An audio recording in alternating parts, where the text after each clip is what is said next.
mengangkat kearifan dan kebudayaan lokal Kota Tarakan, umumnya Kalimantan Utara, untuk lebih dikenal masyarakat luas, salah satunya dengan memperkenalkan hasil produksi lokal yang memiliki ciri khas dan berkualitas tinggi.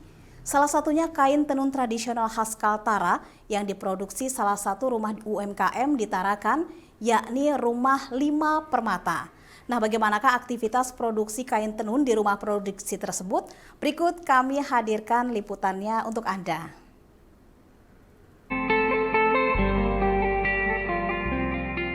Pemirsa, untuk mengetahui lebih lanjut bagaimana sih aktivitas dan proses pembuatan kain tenun, nah di sini hingga pemasaran saya akan bertanya langsung kepada pemiliknya, yakni Bapak Yohanes. Halo Bapak, apa kabar? Baik-baik saja.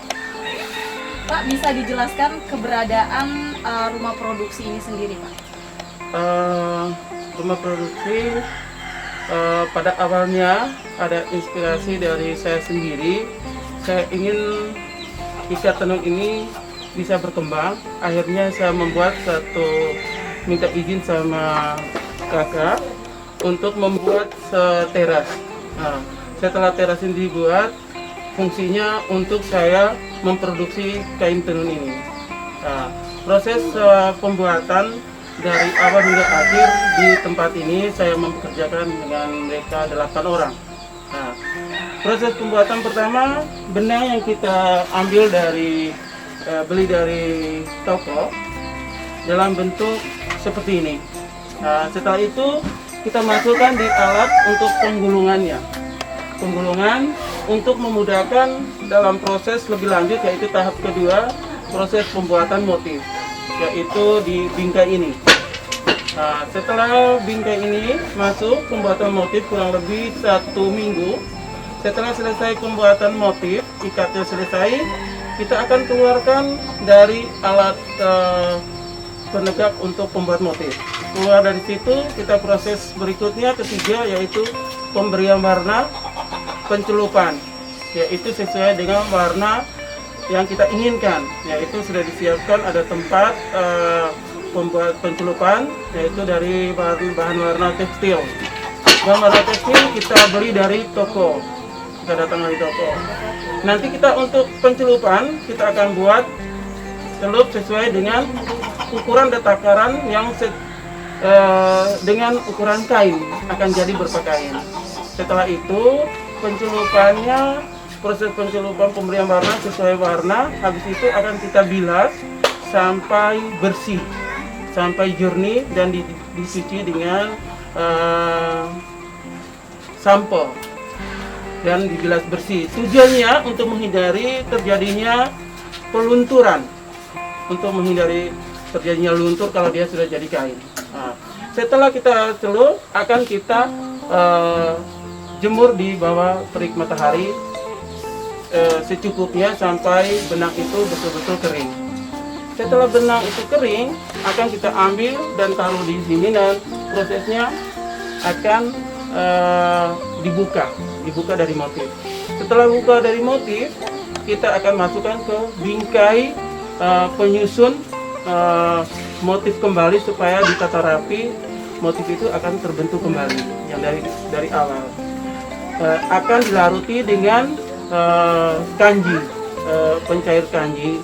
Tujuannya untuk membuat motif lebih rapi dan terhindar dari terjadinya benang itu tidak ada bulu-bulunya. Setelah itu habis, nanti kita masukkan ke alat penenun. Untuk alat penenun makan waktu kurang lebih 5 hari, bahkan sampai 1 minggu, 7 hari. Apabila tidak ada halangan, mulai proses kerjanya jam 8 pagi sampai jam 5 sore. Semaksimal 7 jam kerja berarti menghasilkan 1 lembar kain. Pak, mungkin bisa dijelaskan sedikit berapa jenis kain tenun khas Tarakan yang ada diproduksi di sini? Untuk motif Tarakan khususnya dan pada umumnya Kaltara itu adalah motif tabur bintang, itu dari suku Tidung. Habis itu motif Kujau motif kujau yaitu dari jenis sejenis tumbuhan pakis yang tumbuh di daerah Tarakan khususnya dan pada umumnya di Kaltara. Itu banyak sekali, itu dari tumbuhan pakis yang orang pada umumnya untuk membuat sayur.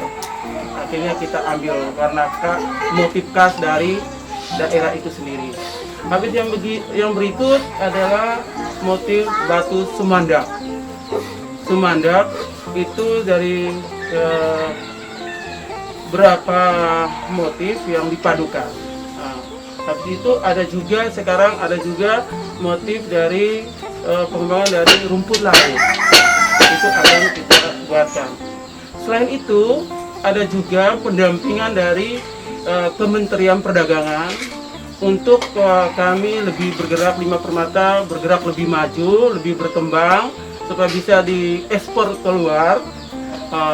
Kami didampingi oleh Kementerian Perdagangan untuk itu, dan tidak terlepas juga dari Kementerian Pariwisata, Kementerian Perdagangan, Kementerian UKM, dan instansi-instansi terkait lainnya, dan lebih dominan adalah pemerintah setempat, yaitu pemerintah Kota Tarakan, petinggi Kota Tarakan, Bapak Wali Kota bersama Ibu, dan instansi-instansi lainnya adalah koperasi dan perdagangan Kota Tarakan. Kalau untuk sistem perdagangan sendiri nih Pak, itu menggunakan sistem apa dan sudah sampai mana Pak pemasarannya? Untuk pemasaran, untuk sementara ini pemasaran berlaku di areal Tarakan dan di luar areal Tarakan, yaitu ke Tanjung Selor, Ibu Gubernur sendiri juga pernah beli, dan ke pusat yaitu ke Jakarta, itu sudah berapa banyak ke Jakarta, dan sekarang ini lebih banyak ke Jakarta.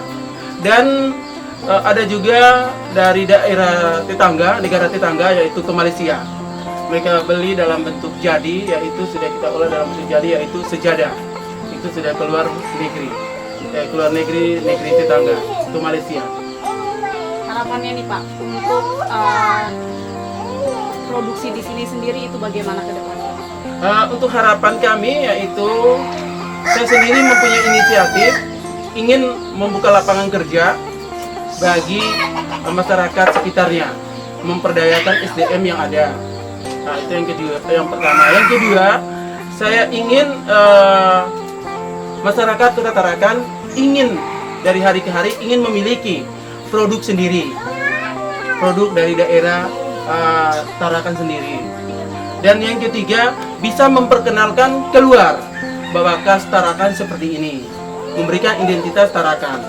Nah, dan saya mempunyai harapan, yaitu saya inginnya saya punya workshop lebih luas, yaitu mulai dari desain awal sampai desain akhir, menghasilkan barang jadi kain dan diolah dalam bentuk barang siap pakai, seperti aksesoris lain, yaitu seperti tas seperti ini, baju, sejadah, dompet, masker, dan banyak lainnya seperti itu. Ya baiklah pemirsa, itulah tadi penjelasan dari Bapak Yohanes selaku pemilik dari lokasi penunan batik khas Kalimantan ini, Lima Permata. Dan untuk itu cintailah produk-produk Indonesia khususnya di dalam negeri kita, dan khususnya di Kalimantan Utara ini untuk seluruh masyarakat Kota Tarakan dan lain sebagainya. Saya Jubeda Azhara dan Hendy Rustandi melaporkan untuk Ekuator TV.